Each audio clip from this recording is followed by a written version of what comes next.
Isn't it spectacular that everything we see around us is essentially made of the same stuff? Or that bags of particles like our bodies can do what we do? Ladies and gentlemen, there is no getting away from it. The world of Homo Sapiens is shaped and driven by thinkers and dreamers. So one of the fundamental questions that we can ask ourselves is the following: how to come up with something no one has ever seen? Hello, my name is Katrina. I'm a keen research enthusiast and a student of art history at UCL with a subsidiary subject in archaeology. This project is put together for members of two UCL societies, the Iranian Society and the Slate Society, but is released into the wild for anyone to consume. This is the place where I share the results of my interdisciplinary research on topics which, in my opinion, expand our understanding of human inventive mind and ultimately of art. I hope this project is going to be of inspiration to you, whoever you are. And before we go on, I'd like to say that the first episode is going to be a particularly dynamic journey, unlike the upcoming ones. So enjoy!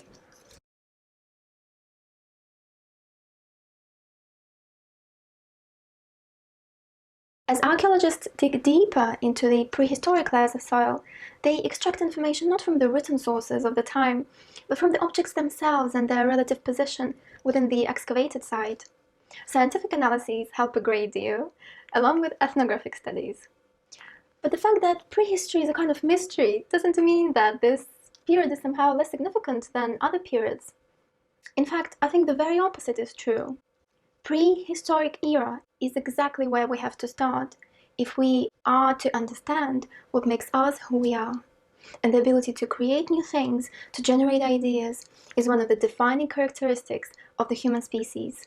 Aristotle said something particularly relevant on this. And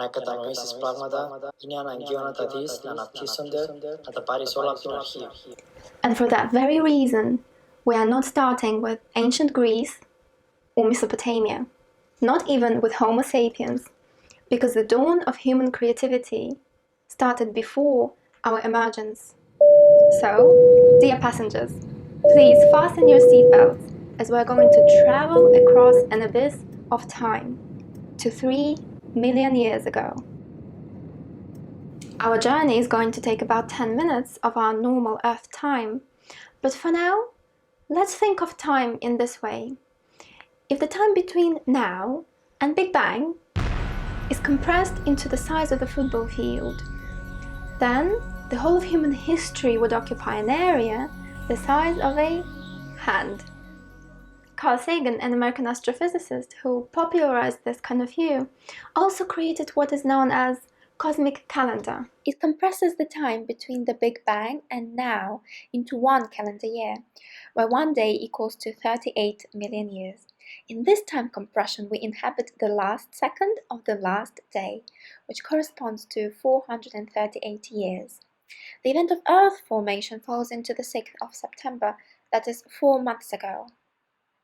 And 8 minutes ago is the time mark when modern humans are considered to have emerged. Agricultural revolution was 28 seconds ago, and human life lasts just a fraction of a second, 0.23 seconds. So this whole project is about what's been happening for the past 2 minutes. I think as we go along, it is important to keep this bigger picture in mind.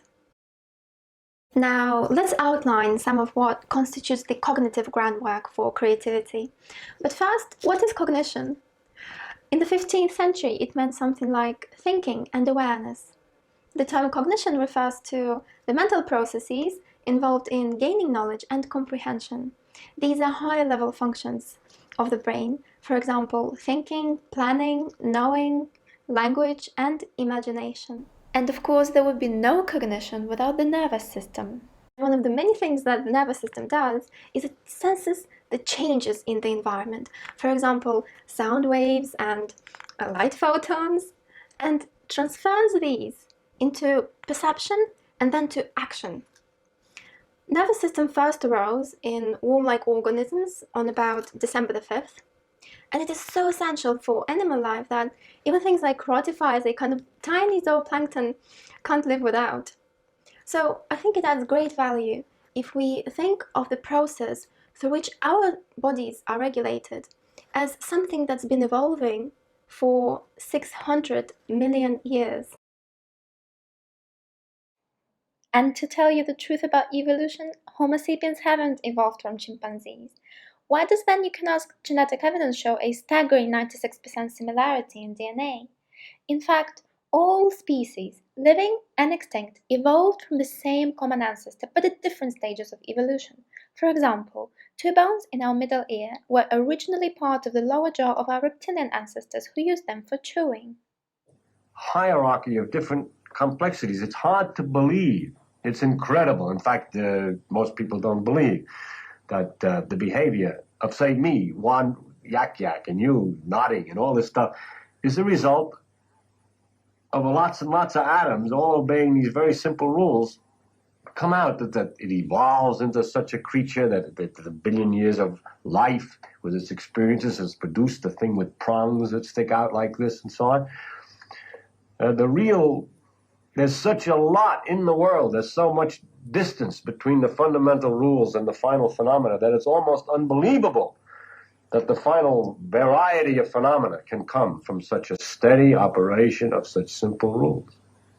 This steady operation of fundamental rules allowed for evolutionary improvisations or accidents which continue to create diversity. Our divergence from the common ancestor with chimps happened about 6 million years ago. The first few million years involved gradual adaptations to bipedalism. Now, because of the upright vertical posture, the space is organized differently, that is, in 4 horizontal directions, radiating from the central axis.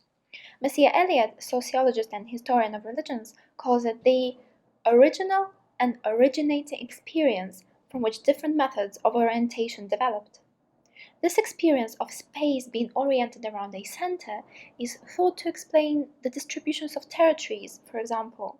He describes this as experience of feeling oneself being thrown into middle of an apparently limitless, unknown, and threatening extension. In a vertical posture, 2 hands are now uninvolved in movement and are free for other activities, like making fire. Some dinosaurs were bipedal too, but only humans have learned to control fire. It was regarded by Darwin as the greatest human discovery, excepting only language. There is some evidence of burnt material from about 1 million years ago, but it has been used in a controlled fashion for the past 400,000 years. Still today, if you walk with a torch in an African savanna, lions will stay away from you. So why exactly is it the greatest human discovery? Well, fire enabled hunter-gatherer populations to live in cooler climates and stay active after sundown. That in turn extended waking hours, altered circadian rhythms, and made available more time for social bonding, which increased population size. Heat reduced disease by killing organisms in meat, resulting in high-quality diet, which played a role in the evolution of smaller guts and larger brains. But larger brains are expensive and require high-quality foods in turn. The development of the brain meant that humans could come up with better ways to maintain and use fire, to develop new hunting methods. Enlarged brains enabled humans to perceive the world in a different way, in a way that even looking into the fire could already ignite imagination. No wonder why art is sometimes described as mind-expanding. And there is something about fire that bonds people. It creates an intimate atmosphere for sharing information. For example, Bushmen of the Kalahari Desert, one of the few remaining hunter-gatherer tribes on Earth, share stories around fire about past hunts, marriage, bushfires, murder, getting lost and being chased by animals. Transferal of skills, like making fire, required enhanced working memory. Working memory allows to comprehend and mentally represent the immediate environment, and we need it to be able to retain useful information about past experiences and to ultimately solve present problems of survival. As it will become more clear later on, the ability to mentally represent the environment is key to not only survival but creating art. One solution to their problems of survival was stone tool technology. Stone tool technology opened the door to a new period broadly called Paleolithic, meaning old stone. The Paleolithic comprises over 99% of human technological history and spans a time range from the earliest recognizable stone tools to the end of the last ice age. Experimental archaeology suggests that in order to acquire a stone tool technology, for example a level 1 technique, one needs to practice 6 hours a day over 1 year period. The main role of experimental archaeology is to recreate the past in order to better understand it. So, coming back to techniques, learning a technique requires a good deal of imitation. In fact, the habit of imitation is crucial for cognitive potential for creativity. It might not seem like it, but tool making was a massive cognitive leap. You had to have a complex sense of symmetry. What's more, to do that, one has to hold a mental image of something that doesn't yet exist. Such mental templates, termed as visuospatial sketchpad by John Gollett, professor of archaeology and evolutionary anthropology. Essentially, it is about forethought and pre-planning, which is why hominids produced not only tools, but tools to make other tools. There is a mental distinction between events that had happened versus imaginary events. This, ladies and gentlemen, is the discovery of time, the ability to envision potential future while having a memory of the past. With that, one can understand what was wrong with the previous tool and be able to imagine a better one. You can't make sense of the present and envision solutions for the better future if you haven't made sense of the past. We are so wired to remember it that even 2-year-olds can talk about their past. For example, speech about the past contains 5 times more evaluative devices than other speech. William Faulkner, Nobel Prize winner in literature, wrote a famous line: "The past is never dead. It's not even past." Some researchers, like Professor of Linguistics Noam Chomsky, argue that it is hard to imagine creative activity without the emergence of such completely unique to humans' capacity as language, because animal signaling systems are completely different in design and use.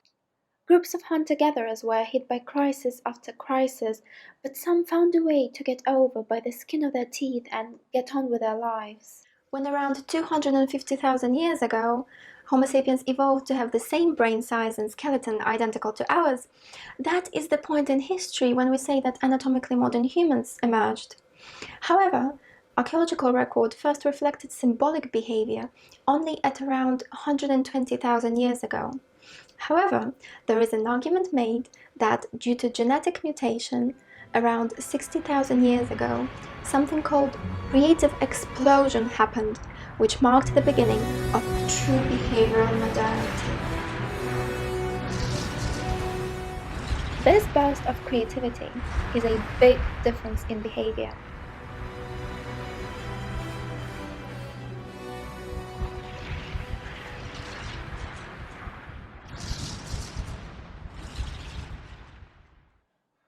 The so-called discovery of time, together with the visuospatial sketchpad, are all due to enhanced conscious awareness. Researchers link conscious awareness and engagement with the world with an area of the brain called prefrontal cortex. In contrast, Homo erectus skull has a brow ridge and then it slopes at quite a sharp angle. And notice that with chimpanzees, the angle is even sharper. PFC regulates our emotions and is responsible for highest order cognitive functions like abstract thinking. The ability to think abstractly gives rise to an ability to think of something that isn't actually happening. And that is best demonstrated through the example of hunter-gatherer tracking techniques.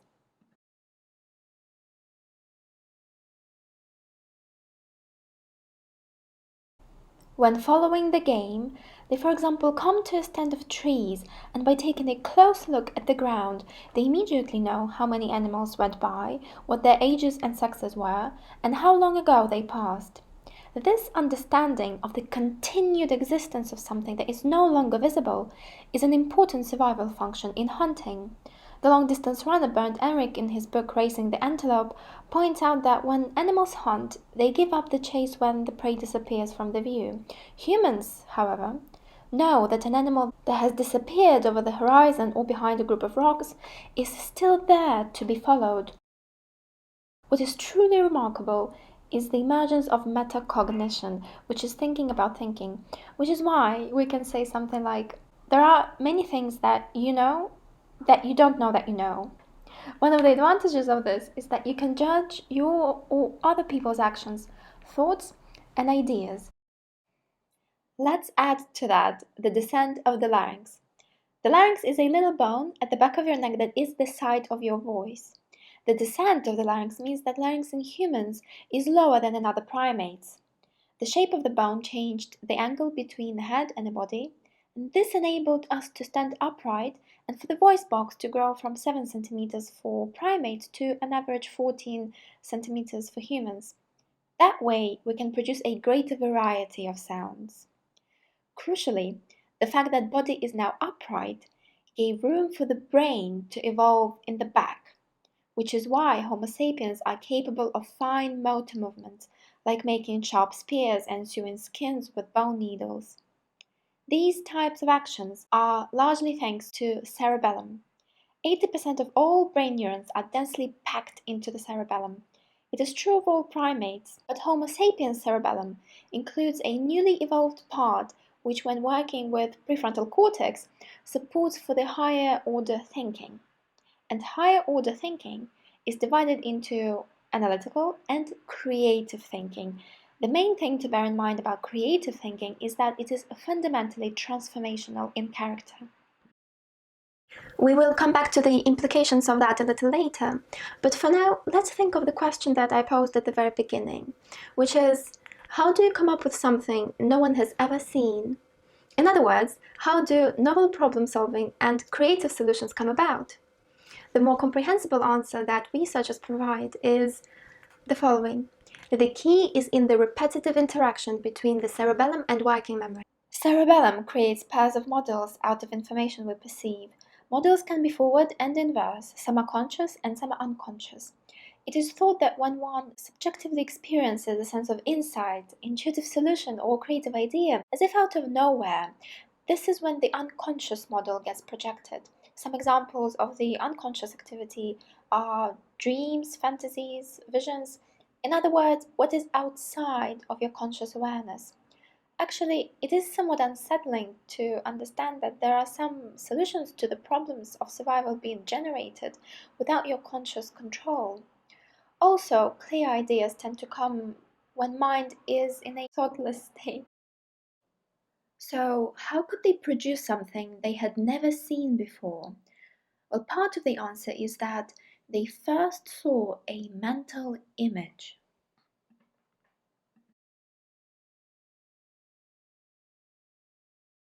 We have just landed to the 3 million years ago station, and from now on, all of our traveling is going to be by foot and forwards in time. We are starting off with an idea that hominid brain can be a powerful pattern recognition tool. And to understand what that might mean, let's use our prefrontal cortexes and all the rest of the brain power to imagine how hominids could have thought. So let's come head to head with a Paleolithic ready-made. This dark red Makapansgat pebble from a South African archaeological site dates to 3 million years ago. It is commonly known as the pebble of many faces, as its shape reminds of a humanoid face depending on how you turn it. The fascinating thing about it is it was transported far away from its site of origin, either by Australopithecines or by some of the earliest hominids. What this tells us is that likeness recognition was already taking place before behavioral modernity. It also suggests that for hominids even preceding Homo sapiens, the environment itself carried a suggestive quality. Recognition of face patterns is fundamental to the way the brain functions. After all, facial recognition is key to communication and hence to survival. Pareidolia is a mental phenomena of seeing pictures or patterns in randomness. We simply cannot know how much art was created in perishable materials like wood, carving, or creation of symbolic patterns in sand, but the earliest kind of symbolic behavior was perhaps body painting. The loss of body and facial hair is a crucial prerequisite for body painting. The hair keratin gene, still functional in chimps, was inactivated in the line leading to modern humans within the past 240,000 years ago. Hominids used body painting primarily to protect the skin from the sun. Charcoal, but mostly red ochre, were used. Apart from skincare, ochre could also have been used for hafting, camouflage purposes, and also processing skins originally to make robes for babies.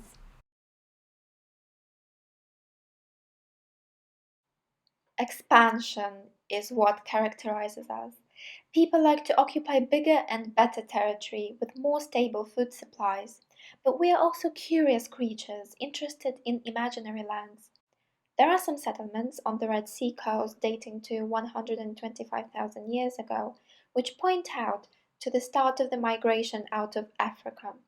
Populations moved back and forth, some died out or were killed by a raid of other populations of Homo group, but eventually they moved east, and by 65,000 years ago, some populations reached India and then Australia shortly after. According to the cosmic calendar, that was roughly 3 minutes ago. By 45,000 years ago, humans lived in Europe. By 27,000 years ago, they were present in Siberia above the Arctic Circle. And at the end of the Upper Paleolithic, a group of humans crossed a Bering land bridge while it was still there and quickly expanded throughout North and South America. Such vast and relatively quick expansion required cooperative and coherent communication, which marked a new era of cultural development. Body decoration perhaps was a precursor to the creation of art separate from the body. In South African caves, archaeologists found perforated marine shells dating from up to 164,000 years ago. This kind of behavior required recognition of two things. First, the potential of shells to be modified by piercing, and second, recognition of a symbolic importance in the wearing. This phenomena of bead production is especially evident in burials. The Sungir burial site in Vladimir region in western Russia is dated to between 34 and 30,000 years ago. It harbors two of the most extraordinary Upper Paleolithic burials known, one of adult male and another of two subadult males. Genetic analysis showed that none of the individuals are closely related, but what particularly catches attention is the diversity of the burial artifacts. Young individuals were placed head to head and were equipped with a formidable armory of 16 spears, darts, and daggers. Unlike the man, however, one small boy had more than 250 canine teeth of the polar fox around his waist, with some sewn onto a cap. There were about 3,000 mammoth ivory beads all over the adult male skeleton. One boy was covered with 5,400 mammoth ivory beads, and the smallest one with just under 5,000 beads that were roughly two-thirds of the size of the man's beads. Teeth and mammoth ivory are hard materials requiring special treatment and stone tools to work with on such a detailed level. Experimental archaeology suggests that it takes 1 hour per bead. Nevertheless, Sungarians chose to sacrifice what is valuable. Regardless of whether the beads had been collected over time or made solely for the burial, the point remains that they chose to bury the results of thousands of hours of work instead of keeping it with the living. But why bury the bodies in the first place? There are no practical reasons to bury the dead. It is much easier to expose the bodies to be stripped clean by the birds.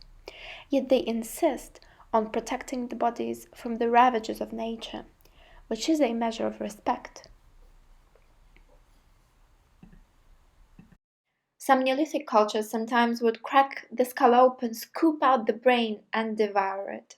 Sometimes the buried bodies were curled into a fetal position and oriented towards the east to meet the rising sun. And like in the Sungir example, the bodies were covered with blood-red ochre pigment. Archaeologist Simona Petru writes, together with the whiteness of the bones and the blackness of the grave, red was part of the mighty tricolor scheme which symbolized death. As a symbol of fire, red ochre might have been sprinkled over a cold dead body to warm it up and restore life. What seems to be important for them is bringing the body to the initial state of being covered in blood at birth. There is perhaps an attempt to assign red as the color that communicated symbolic meaning connected with the processes of life and death. Sungarians used a curious funeral rite. First, they put coals and ashes in a pit, and then they covered the bodies and the grave with ochre. Probably the coals symbolized a bonfire that would warm the deceased, and ochre symbolized the blood-giving life.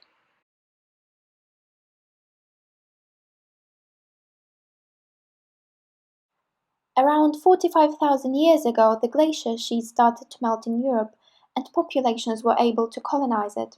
The environment was more icy than today, but the source of food was abundant. Land was filled with animals such as reindeer, bison, and mammoth. At Après-Castanet, a French archaeological site, 94% of all animal bone excavated was that of reindeer, but absolutely none of its teeth were used for ornamentation. So what they're eating is not what they're wearing. The animal record that is being used for expressive purposes is more often that of foxes, wolves, hyenas, cave lions, and bears. And when they can't find those, they make them out of ivory or stone. So they are even making replicas of teeth and shells using other materials like stone, which is something absolutely brand new. Anthropologist Randall White insists that Paleolithic people were fascinated by the lustrousness of the polished material. One such material is amber, but when amber isn't readily available, they are finding a substitute. For example, archaeologists found in Kostanki 17, a site on the Russian plain, the rostrum of a fossil belemnite. It is a kind of squid, a component of Mesozoic marine food web that evolved 240 million years ago.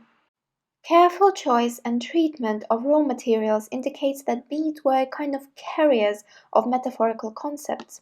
Which ones precisely we can only speculate, but we can look into what metaphors actually do. Aristotle in Poetics wrote, Το καλύτερο πράγμα με μεγάλη διαφορά είναι να είσαι μάστορας της μεταφοράς. Είναι το μόνο πράγμα που δεν μπορείς να μάθεις από άλλους. Επίσης, είναι σημάδι ιδιοφυΐας, αφού μια καλή μεταφορά δείχνει ενστικτώδη κατανόηση των κοινών μεταξύ δύο διαφορετικών. Metaphor compares a complex abstract idea to a more simple, clear idea. For example, Shakespeare compared our complex social world to a stage in this famous line, all the world's a stage, and all the men and women merely players.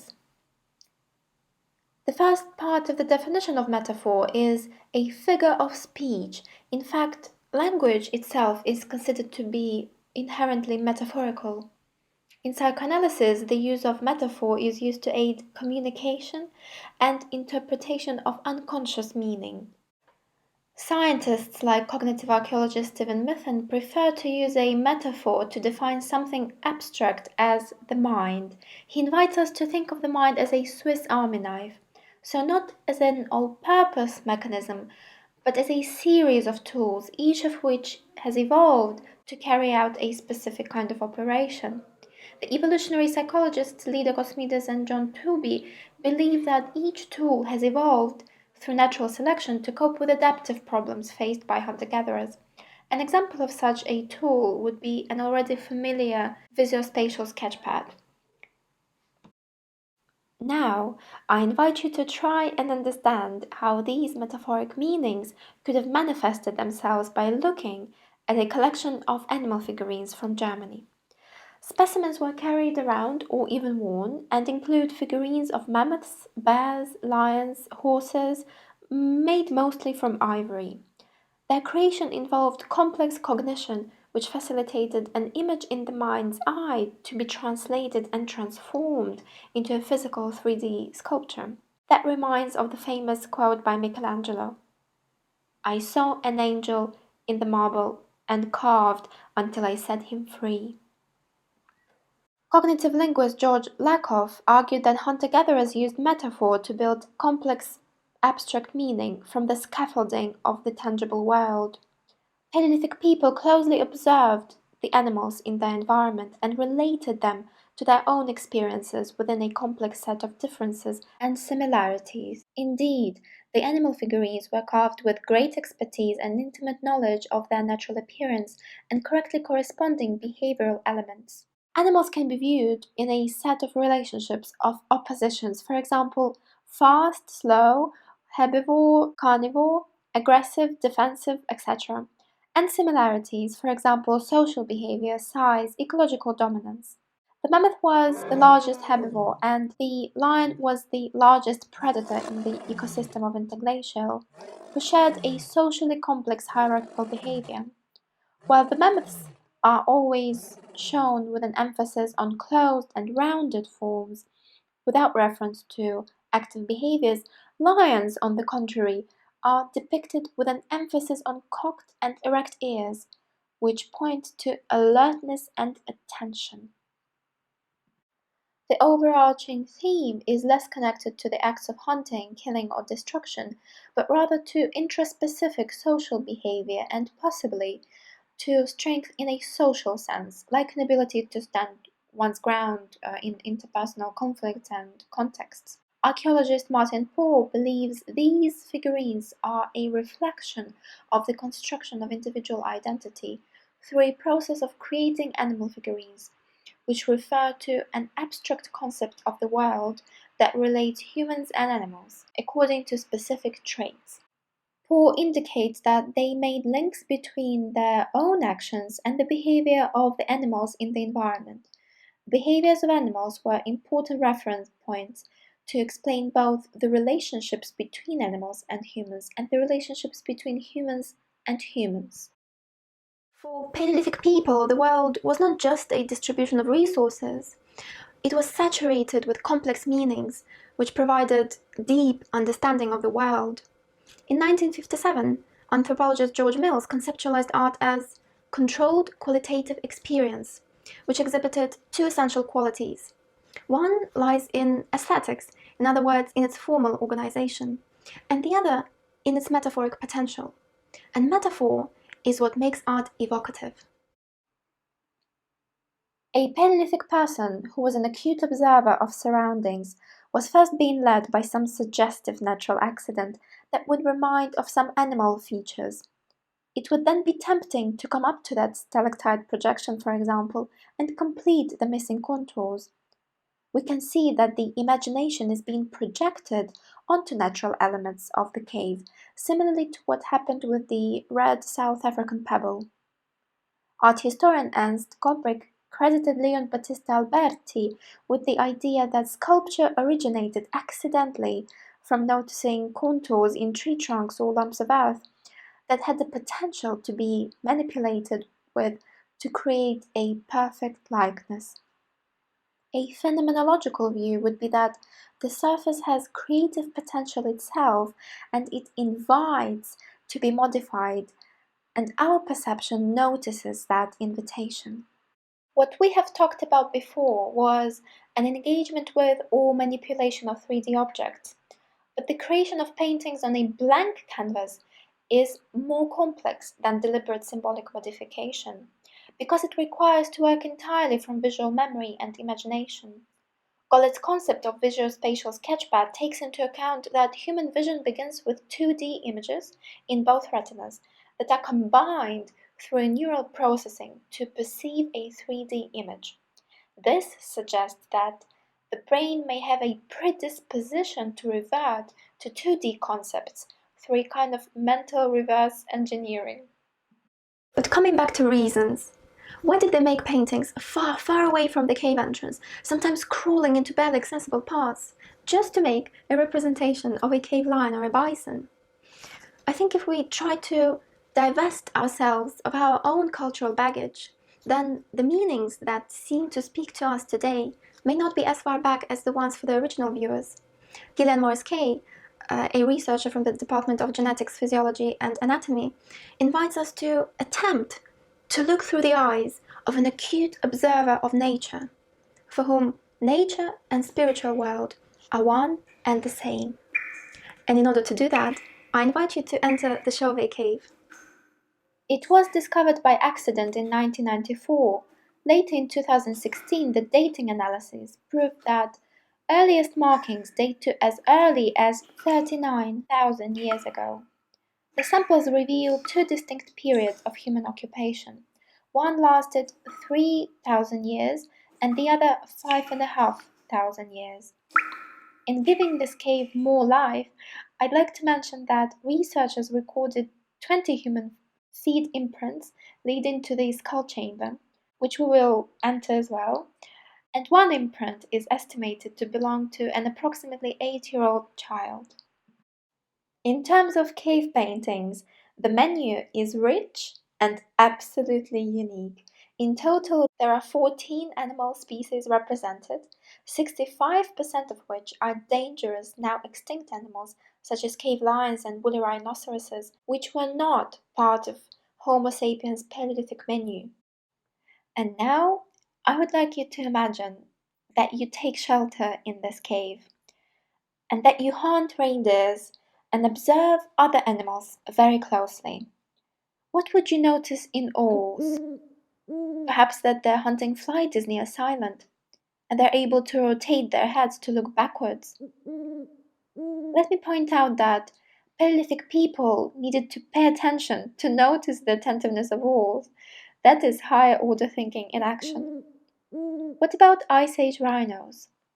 What qualities would you associate with them? How does your imagination paint it? Maybe aggression, anger, competitiveness. These images of powerful woolly rhinoceroses butting horns emphasize conflict, which is part and parcel of human nature too. Let's say you painted that rhino on the right. Just notice how a person who visited the cave 1,000 years later decided to complete the painting. The new rhino emphasized the rhino's intrinsic competitiveness, and the fact that two Paleolithic individuals competed for the better drawing goes without saying.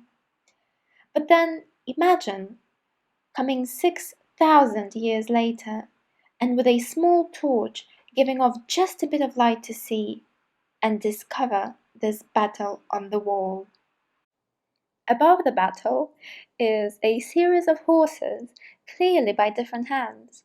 In nature, the behaviour of horses usually is described as benign, and cave visitors could have associated kindliness, parental care, and moments of joy. The addition of one image on top of another perhaps is a reflection of the importance of social cohesion for Paleolithic people. What is so fascinating about Chauvet, among other things, is that the gallery demonstrated different painting techniques. One, of course, is symbolic modification.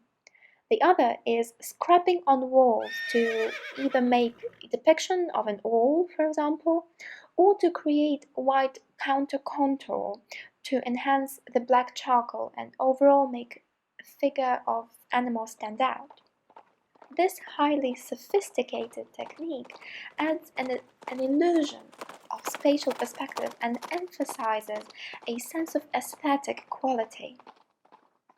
The shading technique is extremely rare in other Paleolithic sites and can even be described as being exclusive to Chauvet.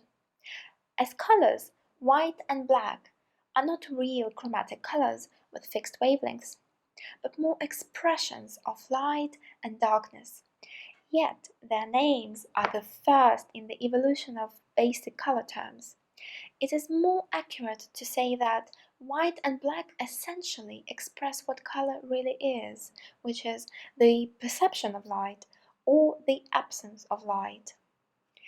It is also somewhat surprising the results that one can get from using one pigment, whether black or red. For example, this Chauvet bear. The simplicity, precision, and economy of line is unexpected. The strokes are confident without false starts. There is an unexpected suggestion of warm attitude to bears in this painting. We have to bear in mind that Ice Age bears are terrifying creatures with fierce nature. You wouldn't want to encounter one in the darkness of a cave. These are dangerous and unapproachable animals which hibernated in this cave before and after 2 periods of human occupation. The paleontological studies that enabled the sequencing of the species' mitochondrial genome show that its representatives were endangered. The Gravettians living from 33,000 to 21,000 years ago could not have drawn this animal in such a precise way because it no longer existed in the landscape. In total, around 190 bear skulls were found in the Chauvet cave. This one, for example, was carefully placed on a large stone in the middle of a deep chamber called the skull chamber, in a way that only humans could have done. In fact, many cultures have bear cult. Some scholars have suggested that there existed a proto-bear ceremonialism in the Upper Paleolithic. Let's see what this might mean by looking at some ethnographic studies of nomads, for whom the natural and supernatural worlds are inseparable. Nomadic beliefs are based on the idea that the soul, in both humans and animals, is the principle that sustains life. In the Evenk mythology, the bear is a culture hero from whom people received fire and stone tools. For the cat, who live in the dense Siberian forests, the bear is the only animal that has a human-like soul. They think that skin of the bear is the bear's winter fur coat and that it can be taken off in the same manner as people's clothes. For the Olki and Nanai, the bear is a forest man in a fur dress. Humans and bears share many characteristics. They live in the same regions and eat the same fish, fruits, and berries. Unlike other animals, bears can stand on their hind legs as humans do, and can use their forepaws as humans use their hands. A bear's skinned body looks human, and several bear bones resemble human bones, which lends credence to the view that the animal is really a man in disguise. The bear is often considered a kind of relative, grandfather or grandmother, or the oldest person of the tribe. Circumpolar peoples believe that the bear, as well as other animals, were under the control of some supernatural masters or a guardian spirit governing the supply of game animals. Animals were seen as an indefinitely renewable source, so hunting could not have directly negative impact on animal populations. Bear skull is considered to be the residence of the bear's spirit. By performing the correct rituals and by placing the skull in a sacred location, the bear could be pacified so its soul would not take vengeance on the slayer. Its remains were protected from dogs and other carnivores. Its life after death existence could be assured. Its bones could grow new flesh and the new bear could arise in due time. Its spirit could return to heaven and it could tell of its honorific treatment to its fellow bears.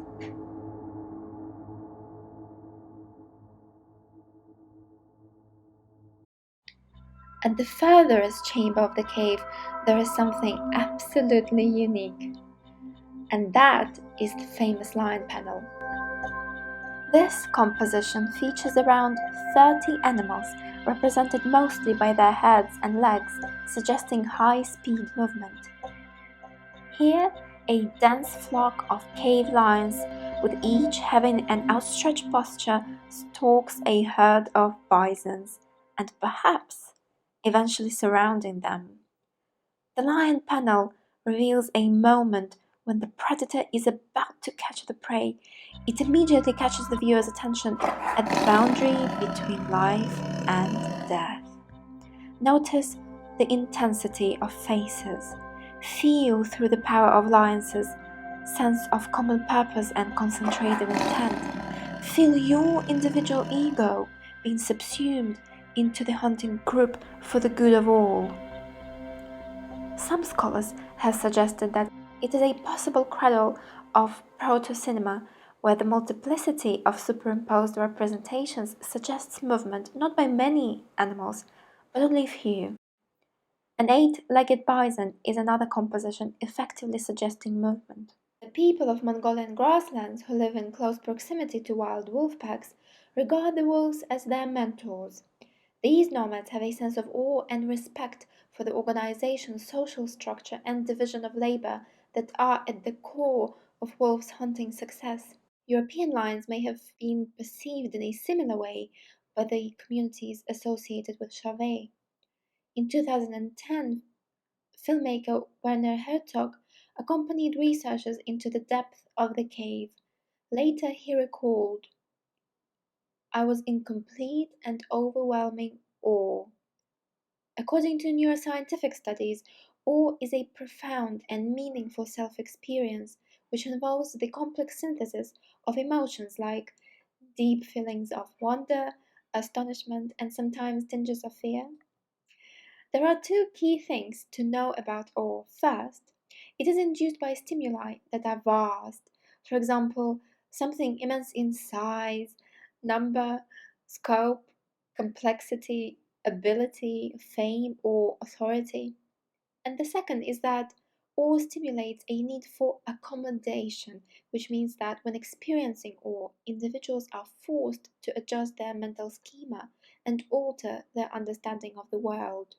If you give me the right man in any field, I can talk to him. I know what the condition is. That he did whatever he did as far as he can go. That he studied every aspect of it as far as he has stretched himself to the end. He's not a dilettante in any way. And so he talked deep as far as he can go. And therefore he's up against mysteries all the way around the edge. And awe. And we can talk about mystery and awe. That's what we have in common. And for anthropologist George Mills, the artist examines the nature and intensity of the qualitative mode by controlling or creating the conditions of experience. Seeing the lions hunt must have been awe-inspiring. Every individual who painted a lion or a bison or a horse or a mammoth was driven by a sense of awe. The artist is creating a condition of experience of awe by painting the wall so that whoever looks at it also experiences it. Archaeologist Jean Clotet, who studied the cave for years, insists that it is essential to keep two concepts in mind that some of us might not be familiar with: the experience of embodiment and acceptance of the wall as a membrane between ourselves and the spirit world. The idea of passing through a surface may seem slightly unfamiliar to us until we remind ourselves of such membranes as the back of a wardrobe leading to Narnia, or a wall at King's Cross Station leading to Hogwarts. Imagine you didn't know what the cave is, and you suddenly entered this dark place. You would almost certainly feel like it is a corridor to another reality. Cognitive archaeologist David Lewis Williams, who had an opportunity to talk and document the Sand People, who in the present day and age still create rock art and live a hunter-gatherer lifestyle in the Kalahari Desert in Africa. This is as close as we can get to those people living tens of thousands of years. So the Bushman explained that Caves to them seem almost like transitional places between worlds. Lewis Williams pointed out that when entering the cave, the experience is virtually indistinguishable from entering the mental vortex that led to the underworld. And to them, cave walls are as close as you can get to that world which they do not see but presume the existence of.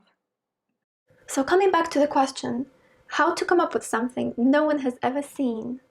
Well, one of the answers in this context could be you go to the periphery of what you know and you face that which you don't know. So you interact with the unknown when you touch the cave wall. Touching the cave wall, you touch the unseen. The abundance of hand stencils all over the world can be explained through the idea of the symbolic contact with the spirit world. There is incredible continuity of hand stencil culture.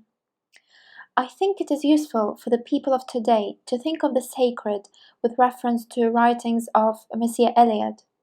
In the preface to his book, The Quest, History and Meaning in Religion, he writes, "Consciousness of a real and meaningful world is intimately connected with the discovery of the sacred. Through experience of the sacred, the human mind has perceived the difference between what reveals itself as being real, powerful, rich, meaningful, and what lacks these qualities, that is, the chaotic and dangerous flux of things, their fortuitous and senseless appearances and disappearances."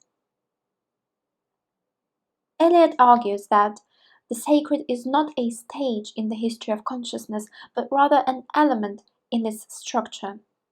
That is why he wrote, "To be, or rather to become, a man signifies being religious."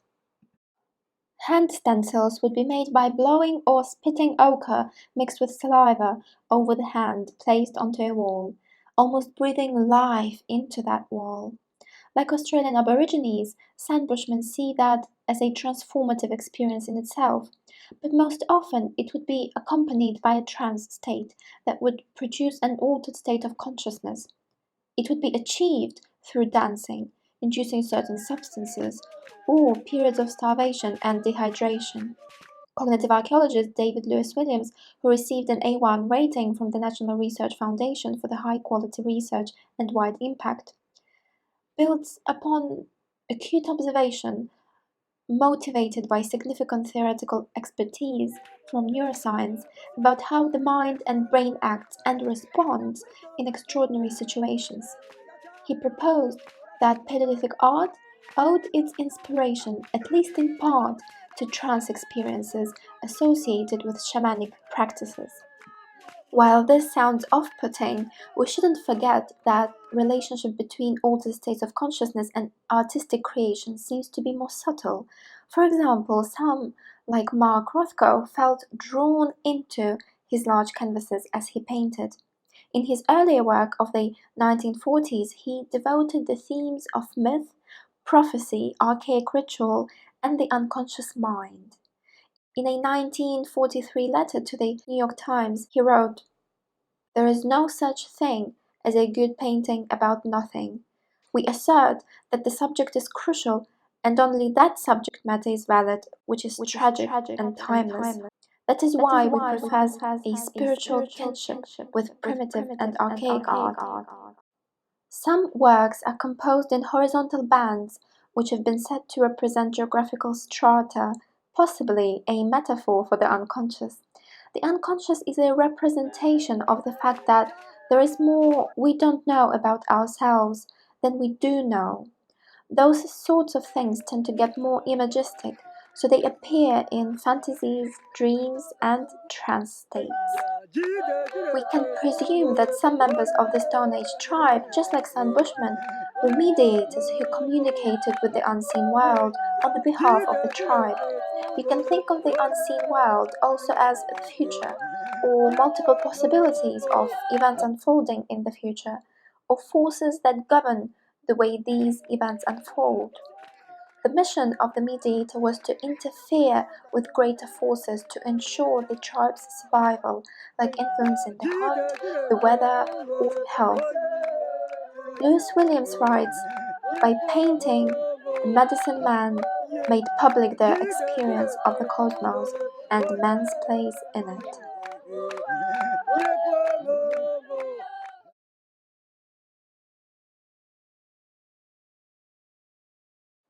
In a Zayansk settlement in western Russia, archaeologists excavated a line of storage holes and found a statuette of a bison dating to 23,000 years ago. It was deposited on a specially built podium at the bottom of the small storage pit and was densely coated with ochre. The length to width ratio of a statuette coincides with that of a real bison. It was a young female bison, which was easier to hunt. Considering its deposition and that the statuette's left hands had been broken off by a sharp object, it was concluded that its deposition was a metaphor of the concept of the actual animal being successfully hunted. The idea is that one has to create a representation symbolizing, for example, a bison, and then physically destroy that representation and kill the symbol. That way you may disarm that symbol so that you can take power over it. The body itself is the tool, and through trance, the registering of what perceptual psychology terms as ecological self happens. Cognitive archaeologist Lewis Williams insists that whether we ourselves value such experiences or not is irrelevant. They are an unavoidable part of being human, and if we do not consider such practices, it means that we can only produce partial explanations to Upper Paleolithic art, and I would argue art in general. It is crucial to register that these practices have been there for tens of thousands of years and on every continent. Just think about it. We've been doing it way longer than we've been eating bread. And it is still the reality of many tribes across the globe. In Benin, for example, in Africa, during an Egungun masquerade, a dance performance opens a portal between the realm of the dead and the living. It is believed that during the dance, ancestors sent blessings to the spectators and the entire community. We can apply a human verbal method of understanding the world, that of metaphor, and say that communication with ancestors is a metaphor for getting in touch with wisdom, which can aid in making wiser social and personal decisions. Psychologist Carl Jung believed that the less we understand of what our forebears sought, the less we understand ourselves, and thus we help with all our might to rob the individual of his roots and his guiding instincts, so that he becomes a particle in the mass ruled by what Nietzsche called the spirit of gravity. Environmentalist Paul Shepard reminds us that tribal people not only perceive their environment as spiritual, conscious, and subjected to rules of respectful behavior, but also that their cosmography is marked by humility, which is lacking in civilized society. The vast amount of ethnographic evidence from the hunter-gatherer societies suggests that, for them, the world is not a passive container of resources, but rather a cosmic system of sharing. For them, the environment is alive, and animals are viewed as sources of meaning and metaphorical reflections. Hunting is rather seen as a complex interaction between two equal parties where respect is at the core. Hunting is an interaction between two conscious beings, and often it is thought that the animal voluntarily gives itself up for the hunter to be killed. The wild opens itself up for the hunter in a kind of phenomenological way.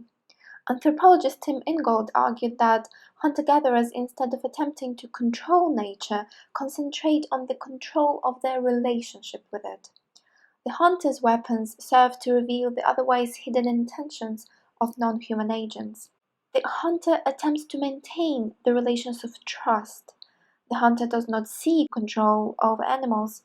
He seeks revelation from the giving environment. This remarkable red ochre drawing on a stone found in Fumane Cave in Italy dates to 35,000 years ago, presumably a representation of a human with either an animal head with horns or a headdress. There is a stick-like object in one of the hands, and Messier Elliott identified it as a common feature of the shaman's kit. Lewis Williams, together with Clotet, Dawson, and Paul, consider such imagery as strong indication of shaman-like practices. The red figure could be an ecstatic shaman who inhabits the body of an animal and perceives himself in an animal form, and ochre is a symbol of transformation. So at this stage we can propose that art is one of the ways to make some aspect of the unconscious conscious. That is, as we've already seen, is done through the use of metaphor. The word metaphor itself comes from ancient Greek, meaning to transfer. What we've been looking at until now revolves around transformation. The word transformation itself literally means a change in form. The word entrance, for example, implies an interaction with the boundary between places and an opportunity to step into another place. The act of applying ochre onto the surface or carving out a statuette requires a mental image to be transformed from a mental realm to the physical realm, not to say that raw materials are altered in some way or another. Creative thinking, as said before, is fundamentally transformational in character. On top of that, the interaction with the results of symbolic behaviour involves transformation of our understanding of our surroundings and the laws that govern these surroundings and us. The expression of symbolism is more than a mere surface. It hides more than it reveals. Indeed, for hunter-gatherers, the world is not a mere surface. The world is a multi-layered reality. Anthropologist Pascal Boyer points out to a phenomenon that derives from the theory of mind in the evolution of human consciousness.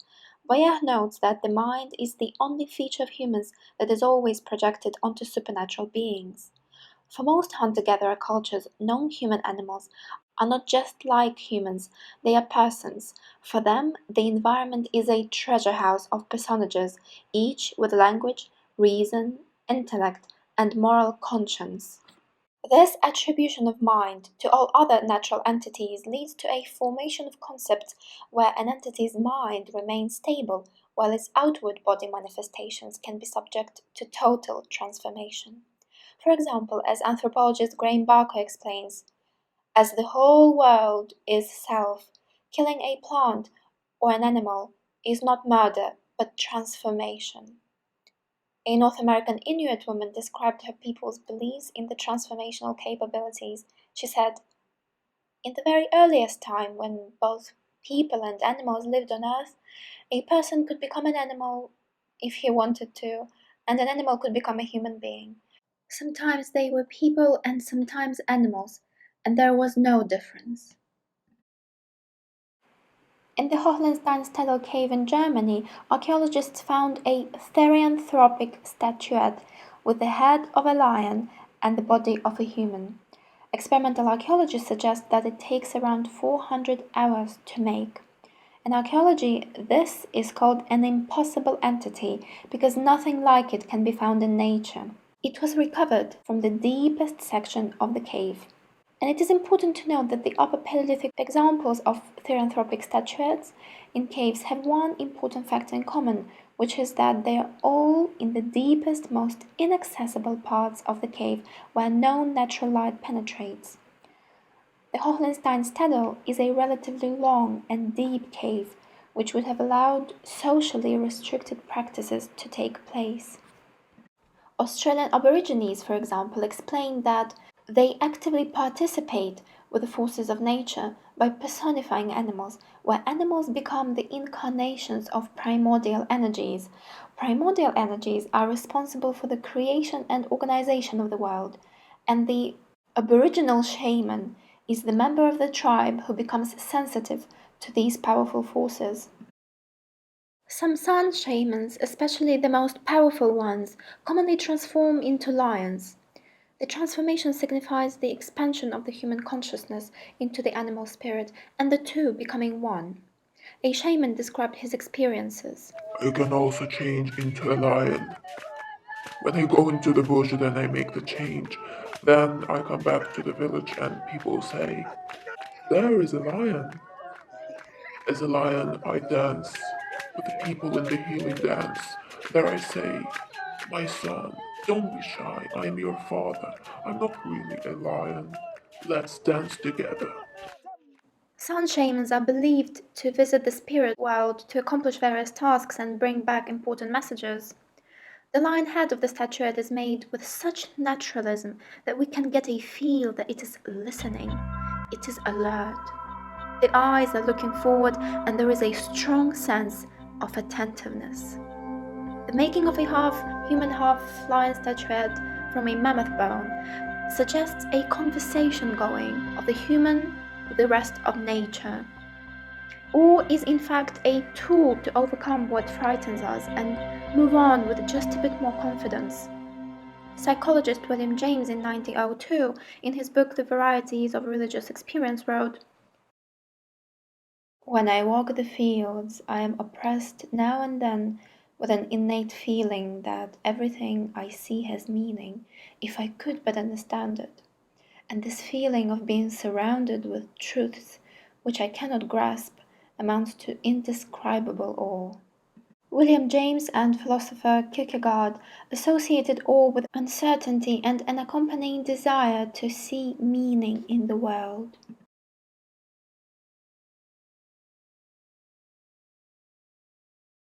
Somewhere around 20 to 25,000 years ago, depictions of human figurines became particularly abundant. Such figurines were made in a variety of sizes and from a variety of materials by populations from western France to eastern Siberia.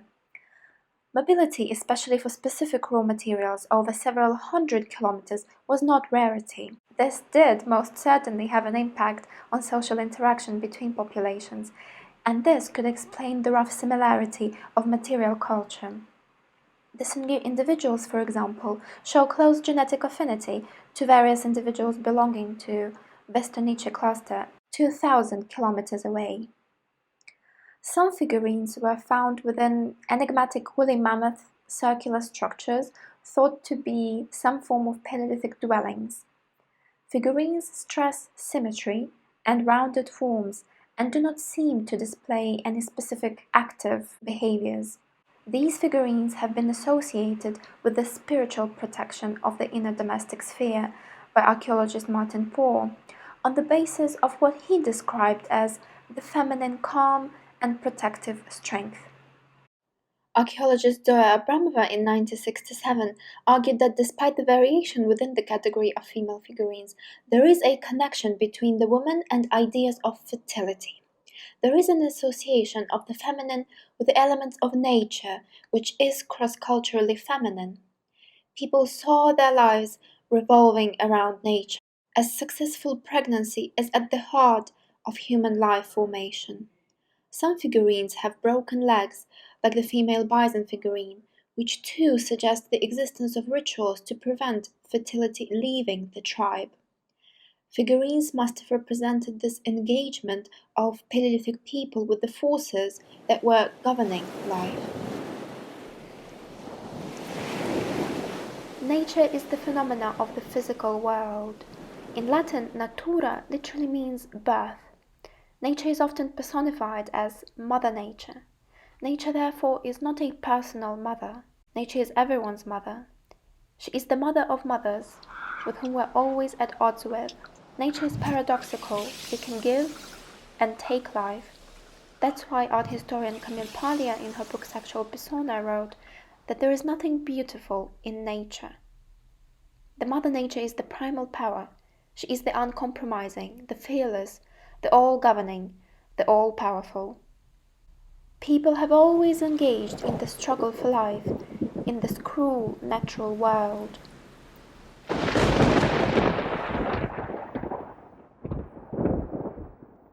Historian and philosopher Calvin Martin, in his book In the Spirit of the Earth, wrote, "Hunters don't worship gods at all.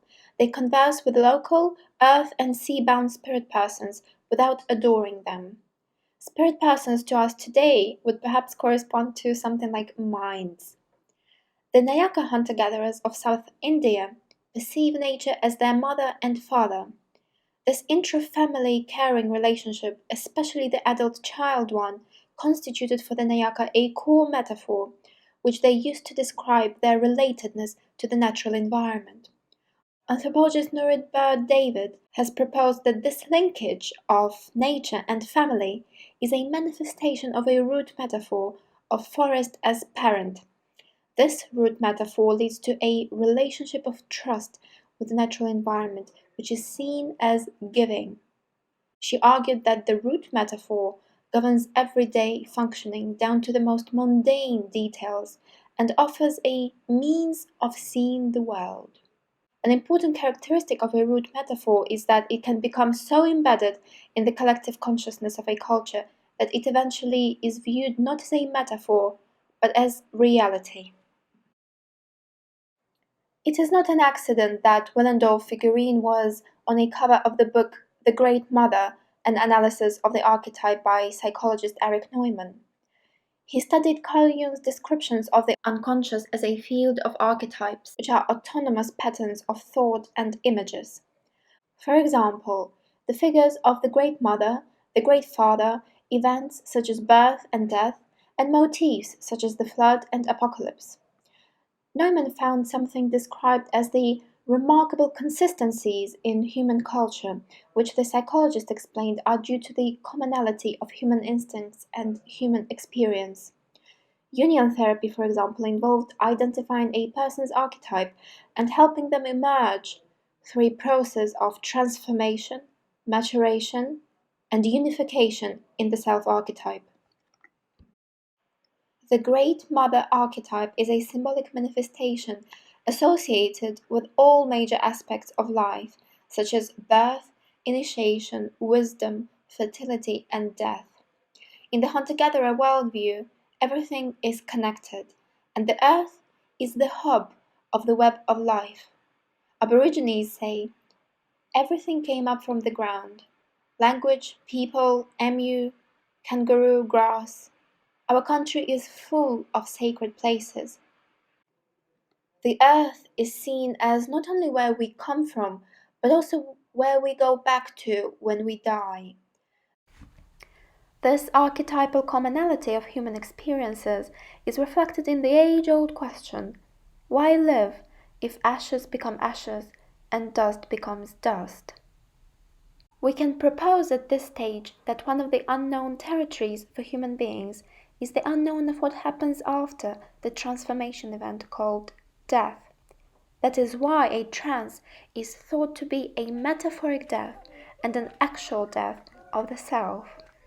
Eliot suggested that the initiation of the shaman followed the traditional schema of an initiation ceremony, including suffering, death, and resurrection. A trance is a dramatization of the process of transformation from life to death and back to life. Through such action, one becomes more informed and, as a result, builds a new self. The notion of the continual transformation can be well demonstrated through a pigment. Cross-culturally, ochre is a pigment carrying strong symbolism of ideas of life and death. Red is the first real color with a defined wavelength. It is the third term that emerges in language after white and black. Each new life enters the world being covered in blood. Many figurines, such as the ones from Marne, Lascelles, and Willendorf, were painted with red ochre. There is a relation to the ideas of transformation of female body during pregnancy and delivery of the new life. Women's blood is seen as the blood of life, while men's blood is seen as the blood of death. In some societies, the pigment preparation is done by women, who heat it at full moon until the pigment also undergoes a transformation. The act of grinding colorants was also an act of transformation from solid rock to powdered pigment. The concept of transformation is even more expressed in the Venus figurine from Czech Republic, which is made of clay. The figurine was transformed as it passed through fire from a soft piece of clay into something solid and lasting. This is a relief carving from a rock shelter in Locelle, France. The pattern of fat distribution suggests that it is a representation of a real woman with carefully carved pendulous breasts. She holds a horn with 13 notches. These 13 lines perhaps represent the 13 lunar months and hence the number of menstrual periods in a year. Others have argued that the number indicates the number of children. Regardless, it is worth noting that at the time, women were connected to the full moon more than today, according to historian Melissa Mayer. They synchronically ovulated during full moon, and later during the dark phase menstruation would start. That is because reproductive cycles run in unison with lunar phases and tidal cycles, and it was essential to monitor menstrual cycle, especially to ensure pregnancy. They were perhaps trying to understand the magic of pregnancy as life-driving and deriving processes that are concealed from the human eye. The transformation of the female body is attuned to the transformation of celestial bodies. So women perhaps were seen to be in possession of some supernatural potency because they are in unison with the mysterious and the unknown. This antler plaque from Upper Blanchard in France dates to about 28,000 years ago. It is thought to be one of the oldest portable lunar calendars. And archaeologist Alexander Mashak proposed the influential hypothesis of Upper Paleolithic time factoring, and his conclusion gained general acceptance in the cognitive archaeological community. Here, 70 differentiated cavities resemble successive phases of the moon. The serpentine trajectory of the notches reflects the actual position of the setting spring moon in the sky, specifically in the Dordogne region. In addition, Chantal Jégu-Volkowitz famously argued that a number of painted Paleolithic caves and rock shelters were chosen specifically because the sun shone into their entrances at astronomically significant times of the year. Her observations showed that some caves' entrance chambers were illuminated precisely at the summer solstice sunset, which is one and only day of the year with the most daylight. One of those caves is Lascaux Cave. It features paintings where not only one, but multiple pigments were used for a single animal, like this joyful Chinese horse. It stands in stark contrast with the raw emotion of Chauvet. Special wooden scaffolding had to be erected to reach high walls and ceilings, for example, to complete the Hall of Bulls. Scholars have suggested that it is also an early form of calendar where each animal represented is painted with features characteristic of its breeding season. Horses have the thick coats of the late winter, early spring. The oryx have their summer coats, and the deer have antlers and are represented in groups characteristic of early autumn. Moreover, these paintings show clusters that resemble the summer triangle and Pleiades, the spots above the bull's shoulder, or even, as Hyades, the brightest stars in the constellation of Taurus, the bull, by the way. The V shape of bright stars is often associated with the bull's horns. These star clusters attract attention simply because they can be easily made out by those with good eyesight. Why is any of this useful, you can ask? And the answer is simple. Tracking stars will give an advantage to predict seasons and prepare for colder ones. Remember, humans are still at the mercy of nature. Let's look at something particularly intriguing, a painting of already extinct Megalosaurus with unnatural horns. Have you noticed that geometric shape? How did it get there? If you go outside, you don't see anything rectangular. There is no grid pattern in nature. The question is, where do these geometric shapes come from? Paleoanthropologist Vivienne von Pitzinger, whose research focused primarily on symbols on cave walls, points out that our eyes are only hardwired to be able to produce certain shapes when we are in a state of trance. In fact, you can watch a TED Talk by neurologist Oliver Sacks, who brings attention to Charles Bonnet syndrome, with which visually impaired people experience lucid hallucinations, and they actually see geometric shapes. The earliest known decorative patterns include the zigzag patterns found in the 77,000-year-old ochre block from the Bolombos cave in South Africa. It shows intentional spacing of lines, creating a regular pattern. These are characteristic of entoptic phenomena, which we will look in more detail next time. Shimmering appearances include tiny branching lines like twigs or geometrical structures covering the entire visual field like lattices, checkerboards, cobwebs, and honeycombs. Neuroscience research reveals that the source of geometric images is cerebral source. The images emerge naturally from the structure of the brain and work their way into all visual art forms. Geometric patterns, called fortification patterns, often accompany migraine headaches. Nerve cells from the eyes connect to the cortex in the back of the brain and form a distorted map of what is being seen. At the very end of the Lascaux cave, there is a depiction of another impossible entity, the rhinoceros, disemboweled bison, and a wounded anthropomorphic figure. That is a man with a bird mask, which perhaps implies magical flight to the spirit land. Arousal would be expected during rapid eye movement sleep. Clotet and Lewis Williams argue that altered states of consciousness were the link between the evolution of higher states of consciousness and the origin of art. Images seen in deep trance were later painted as if projected onto the wall. But perhaps you have noticed that there is a suggestion of a narrative through the interaction of the animal and the human figure. According to art historian Ernst Gombrich, art developed through a dialogue between an artist and the viewer.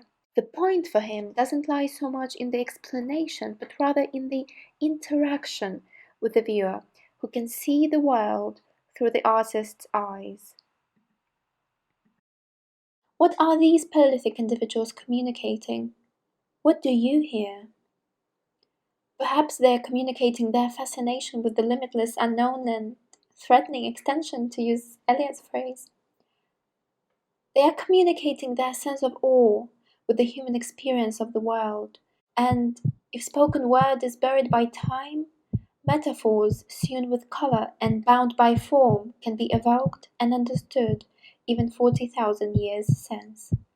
And even after tens of thousands of years of commonality of human experience, we are still grappling with the same questions, digging some answers, and discovering even more unknown territories. Because, as some archaeologists might say, the deeper you dig, the more you find. Yet, individual artistic variability is evolutionary very ancient. It is thanks to some exceptionally creative human beings who have radically changed the way that art is made and hence changed how we see the world around us. We inform, we enhance, we transform our understanding by tapping into the messages of the people who tried to make sense of not only how to survive, but of how to live so that life has meaning. Our level of consciousness allows us to perceive the world as a place in time with past and future. Although this is not the only ingredient, the realization of the forthcoming death gives birth to an impulse for expansion and exploration and engagement with the world, to the point that we seem to never have enough, whether discovering new lands or exploring new possibilities like stone tool technology, or traveling into space, and always trying to look beyond what the mind understands and what the eye can see. As we come close to the edge of the comprehensible, we hit boundaries, and these boundaries are tackled through the transformation of the sense of awe into metaphor. Because the world of reality has its limits, and the world of imagination is boundless. And the centrality of such notions as awe, metaphor, and transformation hopefully add resolution and weight to the Paleolithic period that started some 2 minutes ago. I thank you for your attention.